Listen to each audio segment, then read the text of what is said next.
আসসালামু আলাইকুম বন্ধুরা, আপনারা দেখতেছেন বাংলাদেশ সৈনিক পদে টেট 2 কিন্তু বিশাল একটি সার্কুলার প্রকাশিত হয়েছে, যেখানে কিন্তু বাংলাদেশের সকল জেলা থেকে ছেলে মেয়ে উভয় প্রার্থী এখানে আবেদন করতে পারবে। আর এখানে আপনার আবেদন করার জন্য কি কি শিক্ষাগত যোগ্যতা লাগবে, আবেদনের শুরু শেষ কত তারিখে, আর কিভাবে আবেদন করবেন, সকল বিষয় নিয়ে আমরা A to Z আলোচনা করব। তো আশা করি ধৈর্য সহকারে সম্পূর্ণ ভিডিওটি দেখবেন।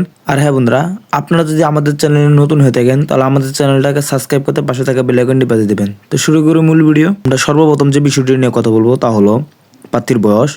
অবশ্যই 1 ফেব্রুয়ারি 2026 তারিখে 17 থেকে 20 বছর হলে এখানে আপনারা আবেদন করতে পারবেন। বয়সের ক্ষেত্রে এফিডেভিট গ্রহণযোগ্য নয়। শুধুমাত্র কুক পেশার অভিজ্ঞতা সম্পূর্ণ প্রার্থীদের ক্ষেত্রে 1 বছর শিথিলযোগ্য, অর্থাৎ 17 হতে 21 বছর। শিক্ষাগত যোগ্যতা এসএসসি সমান পরীক্ষায় জিপিএ 2.50 পেয়ে এখানে কিন্তু আপনারা আবেদন করতে পারবেন, এবং জিপিএ 3.00 ও ততোধিক জিপিএ প্রাপ্ত প্রার্থীদের যোগ্যতার ভিত্তিতে টেট 1-এ স্থানান্তর সুযোগ রয়েছে।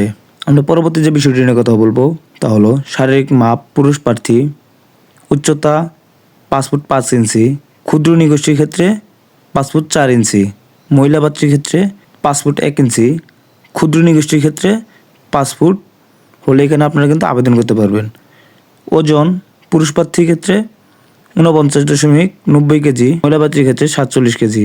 বুকের মাপ পুরুষ প্রার্থীর ক্ষেত্রে স্বাভাবিক অবস্থায় 30 ইঞ্চি, স্থিত অবস্থায় 32 ইঞ্চি, মহিলা প্রার্থীর ক্ষেত্রে স্বাভাবিক অবস্থায় 28 ইঞ্চি, স্থিত অবস্থায় 30 ইঞ্চি। জাতীয়তা অবশ্যই বাংলাদেশের নাগরিক হতে হবে, পুরুষ ও মহিলা। স্বাস্থ্য পরীক্ষার যোগ্য বৈবাহিক অবস্থায় অবিবাহিত, বিবাহ বিচ্ছেদকারী গ্রহণযোগ্য নয়, সাঁতার জানা অত্যাবশ্যক, ন্যূনতম 50 মিটার।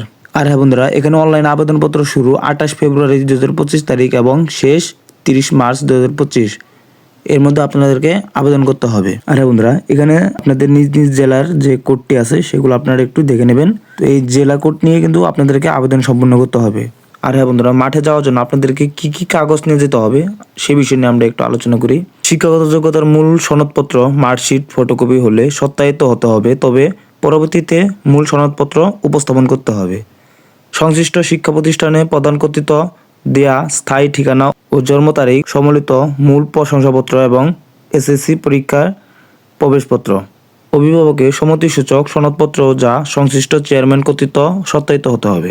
সংশ্লিষ্ট চেয়ারম্যান কর্তৃক দেয়া জন্ম সনদপত্র, বাংলাদেশ নাগরিক ও চারিত্রিক সনদপত্রের মূল কপি, নিজ জন্ম নিবন্ধন সনদপত্র এবং জাতীয় পরিচয়পত্রের সত্যায়িত ফটোকপি যদি থাকে, পিতামাতা ও জাতীয় পরিচয়পত্র, স্মার্ট কার্ড এবং সত্যায়িত ফটোকপি, সদ্য তোলা পাসপোর্ট সাইজের 6 কপি এবং স্ট্যাম্প সাইজের 2 কপি ছবি নিয়ে যেতে হবে। ছবির ব্যাকগ্রাউন্ডে নীল আকাশি রঙের পরিধে পোশাক হালকা রঙের হতে হবে। সাঁতার পরীক্ষা দেওয়ার জন্য প্রয়োজনীয় পোশাক সাঁতার পরীক্ষা নির্ধারিত দিনে নিয়ে যেতে হবে আপনাদেরকে। লিখিত পরীক্ষার জন্য কলম, জ্যামিতি বক্স, পেন্সিল, স্কেল ও ক্যালকুলেটর ইত্যাদি আপনাদেরকে নিয়ে যেতে হবে। বিভিন্ন ক্ষুদ্র নিগোষ্ঠী সম্প্রদায়ের ক্ষেত্রে প্রমাণ স্বরূপ নিম্ন গোষ্ঠী অথবা সম্প্রদায় প্রধান, রাজা, ইউপি চেয়ারম্যান, সিটি কর্পোরেশন এর সনদপত্র। আর হ্যাঁ বন্ধুরা, অনলাইনে আবেদনের প্রবেশপত্রটিও কিন্তু আপনাদেরকে নিয়ে যেতে হবে।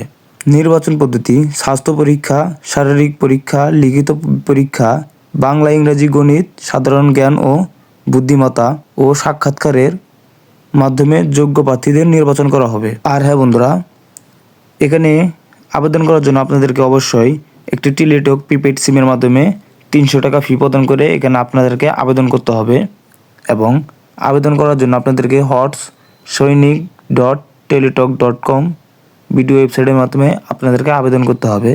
আর হ্যাঁ বন্ধুরা, যারা আমাদের ভিডিওটি সম্পূর্ণ দেখেছেন তাদেরকে অসংখ্য ধন্যবাদ। সকলে সুস্থ থাকবেন, ভালো থাকবেন। আসসালামু আলাইকুম।